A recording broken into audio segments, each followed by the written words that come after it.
Эмнеге? Эмне үчүн сизде акча жок? Анткени бул сиздин оюңуз жана ишенимиңиз.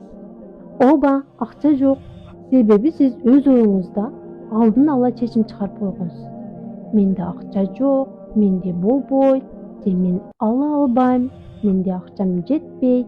Сиздин бул ишеним Аллах Тааланын Ар-Разак, ырыскы берүүчү атына карама каршы.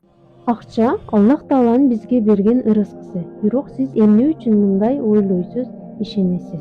Аллах Таала качан дубаларды кабыл кылат?